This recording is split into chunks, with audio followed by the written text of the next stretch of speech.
Bismillahirrahmanirrahim. Assalamualaikum warahmatullahi wabarakatuh. Perkenalkan, nama saya Esa Mariana. Di sini saya akan membahas tentang pembelajaran yang telah saya pelajari dalam mata kuliah manajemen siaran. Baiklah, di sini ada 3 bahasan. Pembahasan yang pertama yaitu tentang sumber daya manusia, yang kedua yaitu tentang manajemen keuangan, dan yang terakhir tentang pemasaran. Yang pertama, sumber daya manusia. Sumber daya manusia adalah bagian terpenting dalam sebuah sistem organisasi. Sebagaimana sejak lama para ahli organisasi mengkaji hubungan manusia dan organisasi. Manajemen sumber daya manusia pada dasarnya menjalankan fungsi-fungsi manajemen, yaitu ada perencanaan, pengorganisasian, pengendalian, dan pergerakan dalam bidang manajemen sumber daya manusia.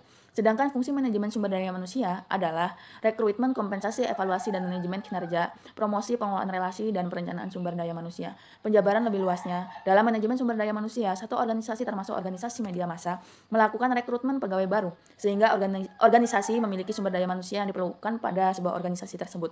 Selain itu, menyusun skema kompensasi berupa penggajian, pemberian insentif, dan bonus. Manajemen sumber daya manusia juga akan melakukan evaluasi dan manajemen kinerja sumber daya manusia yang dimiliki dalam setiap organisasi, sehingga di dalamnya akan ada upaya untuk mengatur dan mengendalikan kinerja sumber daya manusia.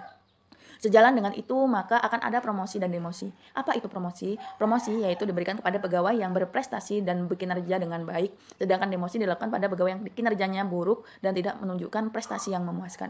Adapun fungsi dalam pengelolaan relasi akan berkenaan dengan relasi pada pegawai sebagai individu dan pegawai sebagai kelompok, yang biasanya dalam bentuk sumber daya manusia.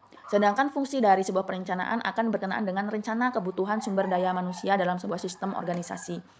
Manajemen produksi yang di dalamnya ada manajemen operasi dilakukan untuk perencanaan, pengorganisasian, pergerakan, dan pengendalian dalam menghasilkan sebuah produk.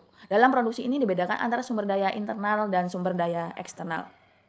Dalam konteks media massa cetak, produksi menggunakan sumber daya internal, misalnya dana dan sumber daya manusia, namun juga menggunakan sumber daya eksternal, seperti kertas dan tinta untuk pencetakan media tersebut. Yang kedua yang akan saya bahas yaitu tentang manajemen keuangan dalam menjalankan sebuah fungsi. Ada 2 fungsi dalam manajemen keuangan. Yang pertama yaitu kegiatan mencari dana, dan yang kedua ada kegiatan menggunakan dana.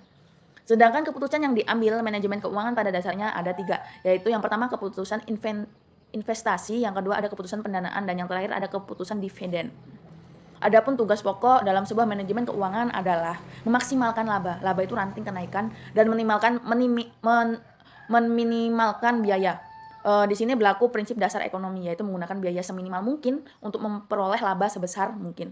Tentu saja tugas-tugas pokok dalam manajemen keuangan itu hanya akan bisa dijalankan bila manajemen keuangan satu organisasi menjalankan tugas-tugas utama dalam sebuah manajemen keuangan. Tugas utama dalam sebuah manajemen keuangan itu sendiri yaitu yang pertama ada peramalan dan perencanaan, yang kedua ada keputusan investasi dan pembiayaan, yang ketiga ada pengordinasian dan pengendalian, dan yang terakhir ada interaksi dengan pasar modal. Selanjutnya materi yang akan saya bahas adalah yaitu dalam manajemen pemasaran. Hal yang pertama kali perlu dilakukan dalam membuat perencanaan adalah melakukan sebuah analisis dalam lingkungan pemasaran. Ada 3 lingkungan pemasaran yang harus diperhatikan, yaitu yang pertama ada lingkungan makro, yang kedua ada lingkungan mikro, dan yang terakhir ada lingkungan organisasi. Kita akan membahas lingkungan makro dan mikro. Lingkungan makro dan mikro merupakan lingkungan eksternal, dan lingkungan organisasi merupakan lingkungan internal. Berdasarkan hasil analisis lingkungan pemasaran itu, kita bisa menetapkan strategi pemasaran yang akan dilakukan. Ada beberapa pilihan strategi yang bisa kita gunakan, yaitu yang pertama jam strategi atau strategi lama dan baru. Dan yang kedua di samping itu dalam manajemen pemasaran juga perlu dilakukan pemosisian produk. Pemosisian produk itu dilakukan dengan pertama kali menyusun peta positioning. Tak kalah pentingnya juga melakukan pengendalian pemasaran, yang langkah-langkahnya adalah yang pertama ada penetapan tujuan. Tujuan itu mau kemana, apa produk itu akan dipasarkan. Yang kedua penentuan standar bagaimana kualitasnya, dan yang lain-lain. Dan yang terakhir ada pembandingan hasil dan standar. Dan yang terakhir ada melakukan koreksi dan pembaruan.